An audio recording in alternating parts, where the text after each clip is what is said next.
ঈদের নামাজের পর একে অপরের সাথে কোলাকুলি করা কি বাধ্যতামূলক নাকি এটি ইসলামের লোক দেখানো প্রথা? ইসলামের বিষয়ে কি বলে? ঈদের নতুন জামা পরে ছবি তুলে সোশ্যাল মিডিয়া আপলোড করা কি জায়েজ? এতে কি রিয়া বা অহংকার হয়?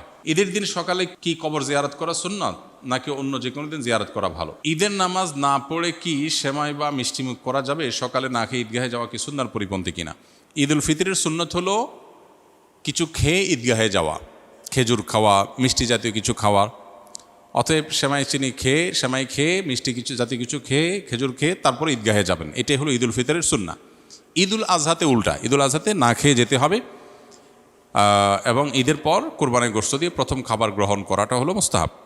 আর এই ঈদে অর্থাৎ ঈদ উল ফিতরে হলো কিছু খেয়ে তারপর ঈদগাহে যাওয়াটা সুন্নাহ। আমরা আসুন্নাহ ফাউন্ডেশন থেকে প্রতি বছর আলহামদুলিল্লাহ ঈদের জামাতের ব্যবস্থা করি। মাঠে, উন্মুক্ত মাঠে ঈদের নামাজ পড়া সুন্নত, মসজিদে ঈদের নামাজ পড়া সুন্নত না। বাংলাদেশে হয়তো এত মাঠ পাওয়া কঠিন, সেজন্য মসজিদে হয়, নিরুপায় হলে সেটা ঠিক আছে। কিন্তু অনেক জায়গায় মাঠ আছে, এরপরেও মসজিদে নামাজ পড়া হয়। তো মাঠে নামাজ পড়া সুন্নাহ এবং এই সুন্নাহটা আমাদের জিন্দা করা দরকার। ঈদের সৌন্দর্য, ইসলামের সৌন্দর্য পূর্ণতা পায় মাঠে নামাজের মাধ্যমে। অতএব সেই ব্যবস্থাটা আমাদের করতে হবে। আমরা আলহামদুলিল্লাহ এই যে ইউনাইটেড ইউনিভার্সিটির পেছনে যে স্বদেশ প্রপার্টিজ, এটার মধ্যে আসুন্নাহ ফাউন্ডেশনের যে মসজিদ কমপ্লেক্স, এর সাথেই আমাদের বিশাল বড় ঈদগাহ মাঠ আলহামদুলিল্লাহ। সেখানে আমরা ঈদের নামাজ প্রতি বছর আদায় করি এবং আমরা আমাদের যে ঈদগাহ সেখানে বেশ কিছু ভ্যারিয়েশন আমরা রাখি। গত বছর আমরা 10,000 প্যাকেট 3 পিস করে খেজুর সবাইকে দিয়েছি এবং 10,000টা ফিরনি, ছোট ছোট বক্স ফিরনি মিষ্টি, এটা আমরা সবাইকে দিয়েছি। 1 বোতল করে পানি দিয়েছি। তো এই বছর সেটা আমরা 15,000 করে প্রস্তুতি নিচ্ছি ইনশাআল্লাহ। 15,000 করে 3 পিস করে খেজুর এবং ফিরনি এবং পানি দেওয়া হবে। এবং সেই সাথে বাচ্চাদের জন্য ঈদের পর ফ্রি খেলাধুলার বিভিন্ন রাইড আমরা অ্যারেঞ্জ করি। অনেক মূল্যবান এবং দুষ্প্রাপ্য এবং বড় বড় রাইডগুলোকে আমরা হায়ার করে আনি এবং সেগুলো ঈদের সারা দিন এবং ঈদের পরের দিন, তারপরের দিন বাচ্চাদের জন্য ওপেন ফ্রি করে রাখা হয়। আর মেয়েদের জন্য এবছর আমরা সেখানে হাতে মেহেদি লাগাই দেওয়ার ব্যবস্থাও রাখতেছি ইনশাআল্লাহ। আর শুধু বাকি আছে আবিয়া ইত্যাদির বিয়ে করানো, ওইটাও হয়ে যেতে পারলে ভালো হতো। শাওয়াল মাসে বিয়ে মুস্তাহাব। তো আপনাদের যাদের সুযোগ আছে আপনাদের দাওয়াত থাকলো। আর আমাদের ওখানে ফাউন্ডেশনের ওখানে মসজিদে জামাত হবে ইনশাআল্লাহ 7:30-এ। এখানেও 7:30-এ জামাত হবে ইনশাআল্লাহ। মসজিদেও 7:30-এ, বসুন্ধরা থেকে জানা দিয়েছে 7:30 আমাদের এখানে সময় ইনশাআল্লাহ। তো ঈদের দিন একটু মিষ্টিমুখ করে যাওয়া সুন্নত, সেটা বলতে গিয়ে বললাম। কেউ যদি আমাদের ওখানে ঈদের নামাজ পড়েন, বাসাতে মিষ্টিমুখ নাও করেন, আমরা ইনশাআল্লাহ আপনাকে মিষ্টিমুখ করাবো ইনশাআল্লাহ। ঈদের দিন সকালে কি কবর জিয়ারত করা সুন্নত নাকি অন্য যে কোনো দিন জিয়ারত করা ভালো? কবর জিয়ারত 12 মাসের আমল। কবর জিয়ারতের কোনো নিষিদ্ধ সময় নেই, আবার কবর জিয়ারতের বিশেষ করে নির্দেশিত দিনও নেই যে অমুক দিন কবর জিয়ারত করা সুন্নত, এরকম কোনো দিন নাই। নিজের মৃত আত্মীয় স্বজনের কবর জিয়ারত করা, যে কোনো মুসলমানের কবর জিয়ারত করা, এটা সবসময় ভালো কাজ। নবী সাল্লাল্লাহু আলাইহি ওয়াসাল্লাম বলেছেন, নাহাইতুকুম আন জিয়ারাতিল কুবুর ফাজুরুহুল আন ফাইন্নাহা তুযাক্কিরুকুমুল আখিরাহ। তোমাদেরকে একসময় আমি কবর জিয়ারত করতে নিষেধ করেছিলাম, এখন কবর জিয়ারত করতে পারো, কারণ সেটা তোমাদের আখিরাতকে স্মরণ করিয়ে দেয়। তো এই জন্য আপনি ঈদের দিনে কবর জিয়ারত করতে পারেন, অন্য দিনও করতে পারেন, কিন্তু শুধু ঈদের দিনই কবর জিয়ারত করা সুন্নাহ মনে করা বা ঈদের দিনের আমল হিসাবে কবর জিয়ারত করাকে মনে করা, এটা ভুল। অবশ্য অন্য কোনো সময় স্মরণ হয় না বা অন্য সময় সুযোগ হয় না, ঈদের দিন বাবার কথা, মায়ের কথা, মৃত আত্মীয়স্বজনের কথা মনে হয়েছে, তাই আপনি ঈদগাহে গিয়েছেন, ওকে, ভালো, কোনো অসুবিধা নেই। কিন্তু এটাকে ঈদের দিনের আমল হিসাবে ধার্য করা উচিত হবে না। ঈদের নামাজের পর একে অপরের সাথে কোলাকুলি করা কি বাধ্যতামূলক নাকি এটি ইসলামের লোক দেখানো প্রথা? ইসলামের বিষয়ে কি বলে? আমাদের দেশে কালচারটা বেশ ভালোভাবে প্রতিষ্ঠিত হয়ে আছে। সেটা হলো ঈদগাহে ঈদের নামাজের পরে আপনার কি কোলাকুলি করা। কোলাকুলি জিনিসটা তো ভালো জিনিস না, কাঁধে কাঁধ মেলানো আর কি। কোলাকুলি মানে একজন আরেকজনকে কোলে নেওয়া। একজন বড় মানুষ, প্রাপ্তবয়স্ক মানুষ আরেকজনকে কোলে নিবে, এটা তো শুনতেও অড শোনা যায়। কোলাকুলি মানে কি? আমি আপনার কোলে উঠলাম, আপনারা আমার কোলে উঠাইলাম, শুনতে তো ভালো শোনা যায় না। যাই হোক, শব্দটা যদিও কোলাকুলি বলা হয়, এখানে উদ্দেশ্য মুআনাকা। হাদিস আমাদেরকে করতে বলেছে কি? মুআনাকা। মুআনাকা মানে কি? কাঁধে কাঁধ মেলানো। মানে আপনার কাঁধে আমি কাঁধ রাখলাম, আপনার প্রতি সৌহার্দ্য প্রকাশ করলাম। আমাদের দেশে বলে আসেন বুকটা মিলাইনি। শরীয়ত আসলে বুক মিলাইতে বলে না, কি মিলাইতে বলে? কাঁধ মিলাইতে বলে। শরীয়ত বলছে কাঁধ মিলাইতে, আমরা মিলাই বুক। শরীয়ত বলছে কাঁধে কাঁধ মিলাইতে, আমরা বলি কোলাকুলি।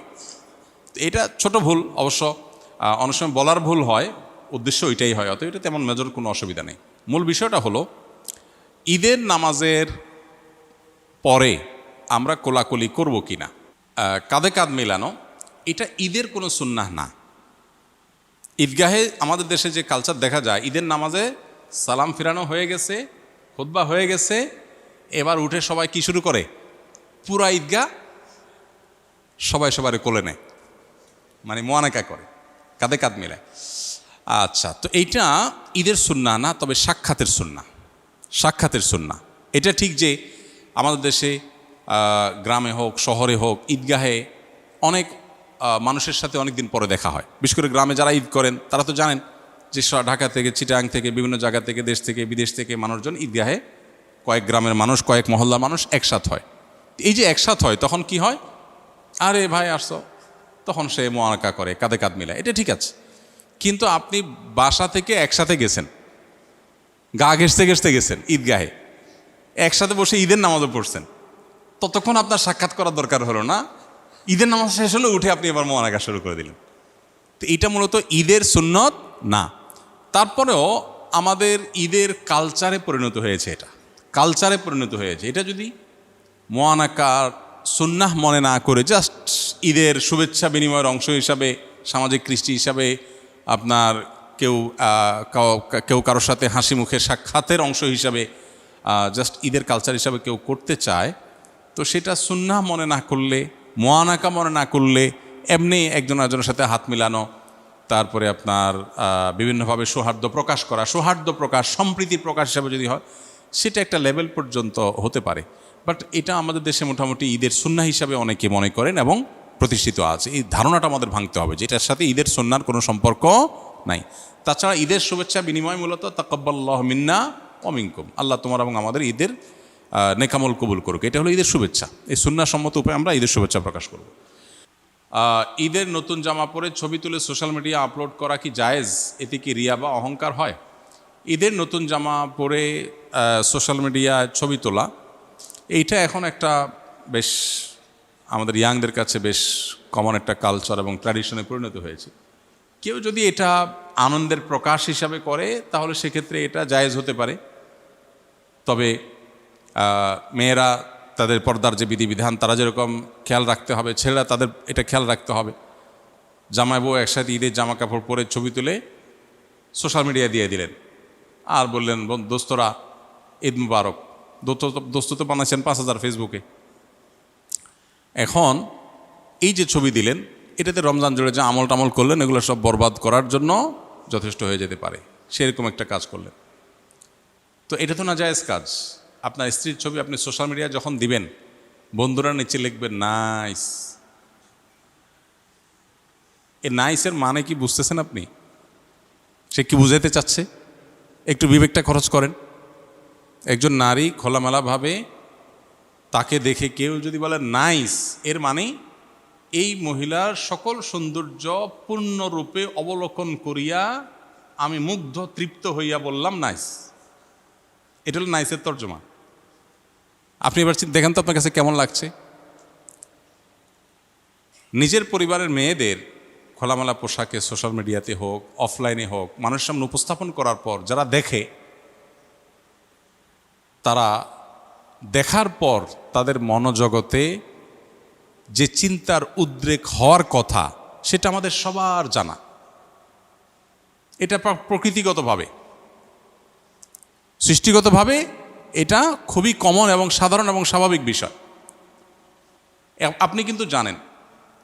কিভাবে জানেন? কারণ আপনি নিজে কি করেন, বা আপনার এরকম সিচুয়েশনে আপনার মানসিকতার অবস্থা কি হয় আপনি চিন্তা করেন, তাহলে আপনার ফ্যামিলি মেয়েদের ব্যাপারে একই কথা হয়।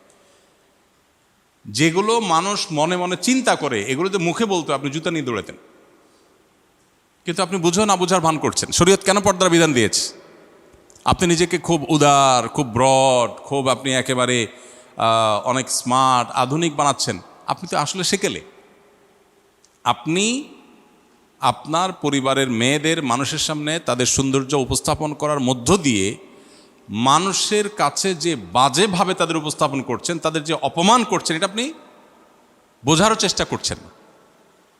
শত শত পুরুষ দেখছে, মানলাম কেউ হয়তো অন্ধ, চোখের জ্যোতি কম, দেখেই নেবে ছাড়া। হতে পারে কিছু মানুষ ফিজিক্যালি অসুস্থ, তার মনে বাজে চিন্তা আসার সুযোগই নেই, অসুস্থ হতে পারে, এরকম আরও কিছু। কিন্তু শত শত হাজার হাজার মানুষ যখন দেখে, আপনি তো হলফ করে বলতে পারেন, নিশ্চিত বলতে পারেন